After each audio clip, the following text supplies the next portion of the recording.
Hi, everyone. Welcome to Let's Get Started Social Skills Tips. My name is Carly Bravo, and I'm here today with my colleague. My name is Cheyenne Mello.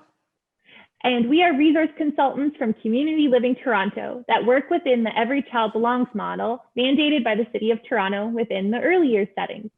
Mothercraft Early On has reached out to us to share some tips with you regarding social skills and activities you can try with your child or children at home. Let's get started. All right, so first we're going to talk about what are social interactions. So social interactions are how we act and react to those around us, and they form the basis of relationships between people. So social interactions include physical movement, so our body language, conversation, playing together, sharing, and cooperating. Social interactions are beneficial for child development, and in the right environment, it can help children develop the following skills: language, creativity, empathy, cognitive skills, problem solving, imagination, and self-regulation. Social skills include skills such as sharing, taking turns, allowing others to talk without interrupting, and appropriate ways to deal with anger. Opportunities to interact with other children can help a child develop the skills needed to make friends and get along with others. Most of a child's social learning is done automatically by seeing or copying others in their environment. Opportunities to interact with other children can help a child develop the skills needed to make friends and get along with others. When teaching a social skill, consider your child's current abilities. It's important to remember to work on one social skill at a time and be sure that everyone involved is using the same approach. Practicing social skills yourself can help your child know what to do when they meet other children. So how can we support children with building social skills? First, we can be a role model. So a great way to teach social skills is by the behavior that we model. Children learn by watching and practicing what adults do. If you're trying to teach your child to appropriately get someone's attention, let's say by calling a person's name or gently tapping them on the shoulder, try to use the same strategies yourself. Second, act it out. A fun way to teach social skills is to act out social situations with your child using dolls or puppets. So a few examples of situations that you can act out are asking someone to play, what to do when you want to play with someone's toy, and what to do when someone takes your toy.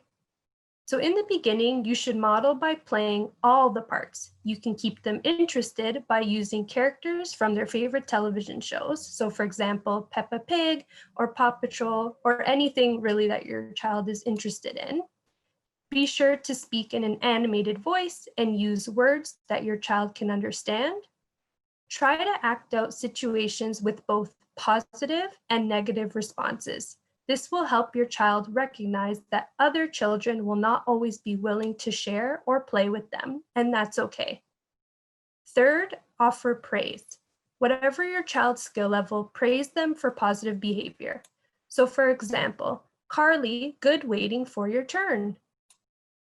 If your child misbehaves by doing things such as grabbing or pushing to get toys, show them more appropriate behaviors. Sometimes you may have to teach a child specific social skills by breaking it down into smaller steps and teaching one step at a time. So for example, listening to others can be broken down into the following steps. Stop what you're doing, look at the person talking to you, listen to what they're saying. Next, we're going to talk about choosing playmates and activities. So when choosing playmates and activities, it's important to consider personality, age, and interests.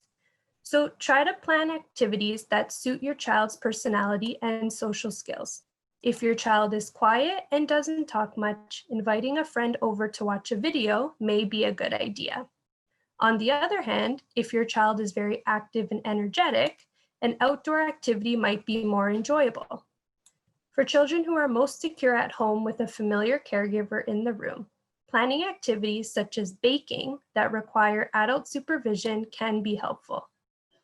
Sharing information about your child's skills and interests is important.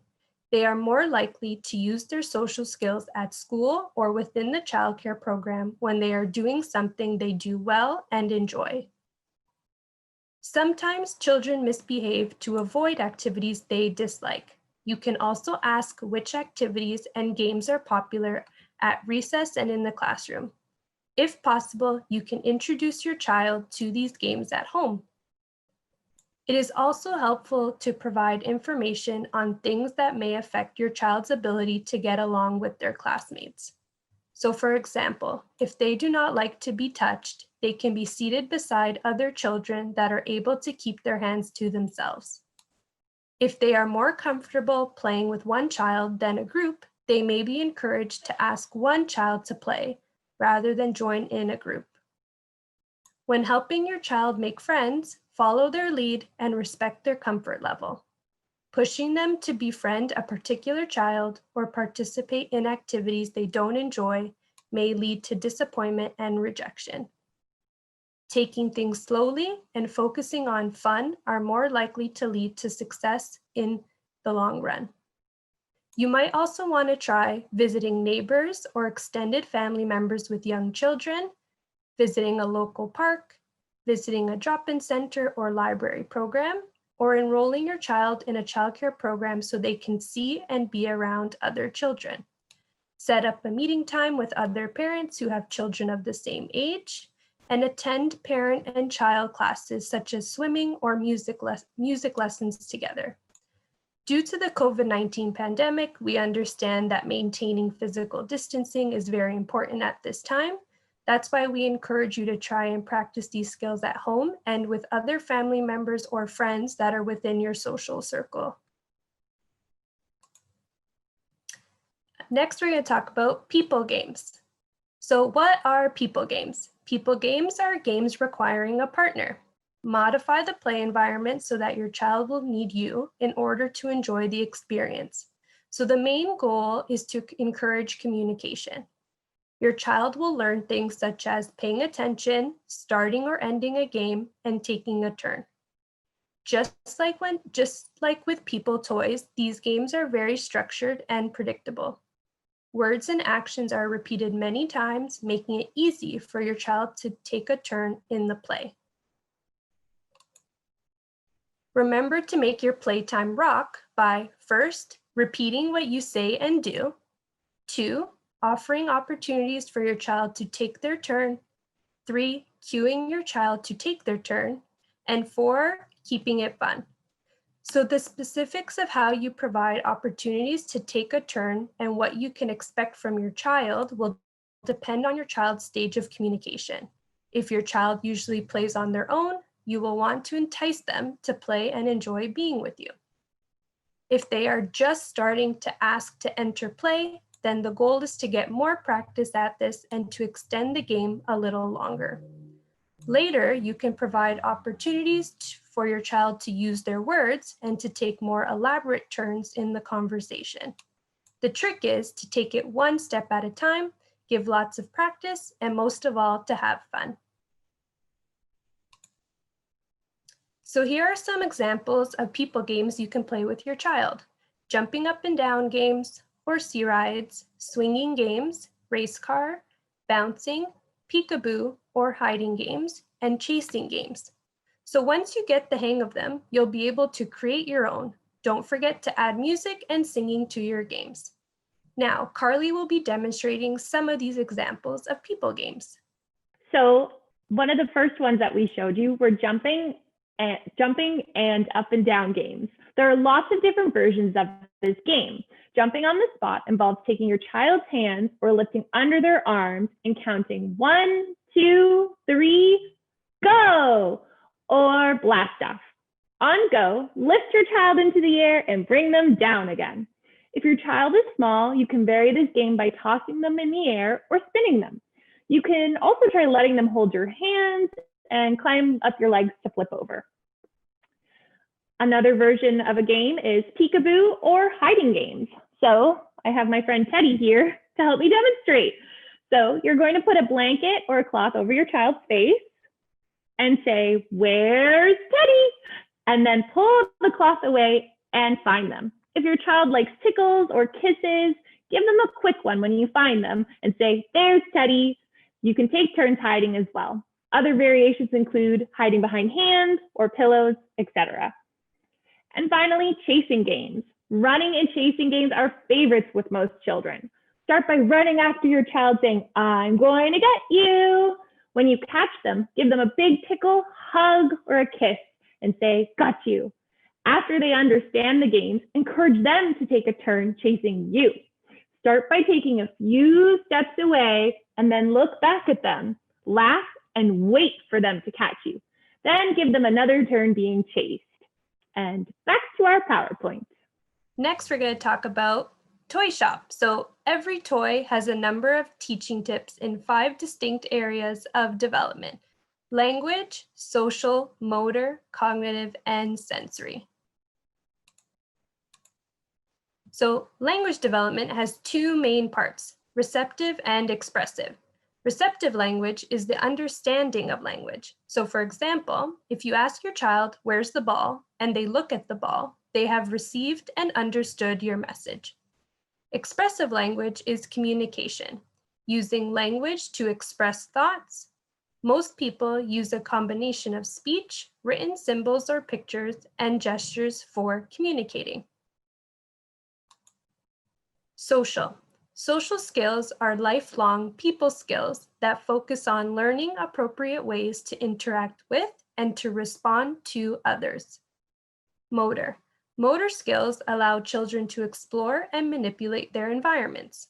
So fine motor, use smaller muscles such as those in your eyes, mouth, hands, and face.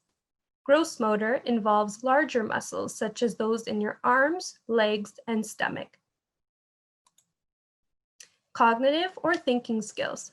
So cognitive skills refers to the ability to understand concepts, pay attention, reason, and remember. These skills help your child to understand and organize the world. Sensory. Our senses include vision, hearing, touch, taste, and smell. They are used to give information about our bodies and the environment. Now, Carly will demonstrate the following toy shop activities: photo cubes, shape sorters, and sensory squeeze bags. Thank you, Cheyenne. All right, so the first activity I'm sharing with you today is the photo cube. So all you're going to need is a small box, photos cut from a newspaper, flyers, magazines, printed off the internet, and they should be of familiar people, food, or events, things that your child would recognize, or perhaps it's things that you'd like to teach them. So just using found materials in your home, you can create one too. So to construct them, you can glue them together or tape at the top and bottom of the box. You want to label the photos. Oops, here we go. There we go, there's the black cat. And cut them out and stick them to the sides of the box. So I am not the most craftiest person, and I just found what was kind of hanging around. This isn't even a box, it's a gift bag. I stuffed it and placed different objects on the side. So even I found this leaf outside, stuck it on the side, printed off a picture of my cat. So we've also got tips for teaching language, social, and thinking skills when it comes to a photo cube, sorry. If you're working on increasing your child's vocabulary, this toy can help. Place simple, clear pictures of different objects on each side of the cube. Name the pictures, encourage your child to imitate your words. Place the picture cube close to your face. As you say the word tree, they'll see what you're saying matched with the picture. Discuss and describe each picture. A tree is tall and covered in leaves in the fall. If your child is able, let them tell you about the picture too. Use the cube to expand your child's receptive language by asking questions. Where is the tree? Or show me the butterfly. A few examples for the social skills that could be taught with the photo cube are, you can use the cube to teach your child about different emotions and feelings by making drawings of faces showing different emotions by placing them on the cube. Label and talk about each.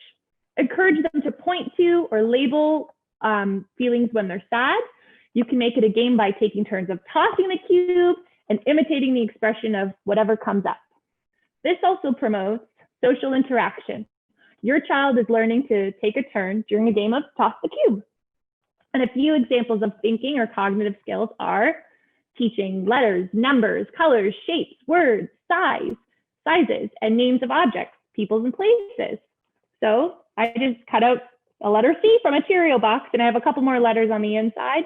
I could tape them around, and then it would be great letter recognition for your child.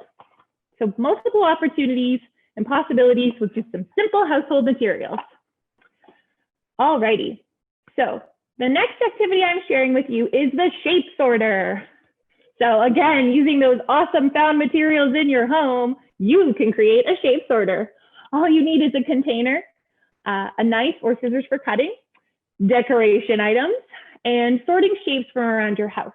So to construct this, you're going to trace shapes that you've gathered from items around the house on the lid. In this scenario, I did make my own. And if I were to do this again, I would use a bigger container. But regardless, you can trace your own shapes. Cut out an outline with paper marker. And of course, we've got our thinking, social, and motor skills tips for you. So you can help your child understand simple directions like put in or take out, open, and give me. Give clear directions using simple language. When we talk about providing hand-over-hand assistance to help your child follow through, over time, you're going to want to reduce the amount as that helps your child learn. For many children who are learning to grasp and release, this activity may help.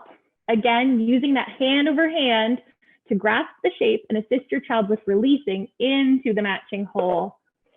Larger openings in the lid will make this easier to start, and then you can add more shapes and holes later. Your child may use a trial and error approach, trying to fit the shapes into any opening that's available. But with practice, your child will be able to scan the openings and choose the right one. You can talk about what the shape looks like, the color, the type, and size. I have a small orange circle. And as for social skills, again, it's a great tool for teaching turn taking. Initially, you as the parent could keep, or parent or caregiver, you could keep all the shapes, and your child takes one at a time. After they've put in a shape, you take a turn, and you'll say, my turn, and gesture. Indicate when it's your child's turn. Later, you can share the turns by dividing the shapes into piles for each player. Try to include other children at this point if possible and help them to understand whose turn it is. And finally, our last activity for today is the sensory squeeze bag, my favorite. So for this, you're going to need some duct tape, a freezer bag, and some shaving cream or hair gel or Play-Doh. For my sensory bag, I use some shaving cream and some glittery paint. So to make this one, you're going to fill the freezer bag with the materials and seal it with duct tape. And abracadabra, you get this. This is a sensory squeeze bag. So as you can see, it's pretty malleable. You can roll it, you can squeeze it, you could push it, you can squish it. So for our language skills tips, we've got your, you can help your child understand simple directions such as squeeze, poke, push, touch, or roll. Name the texture and feel of the bag using simple words such as cold, soft, dewy.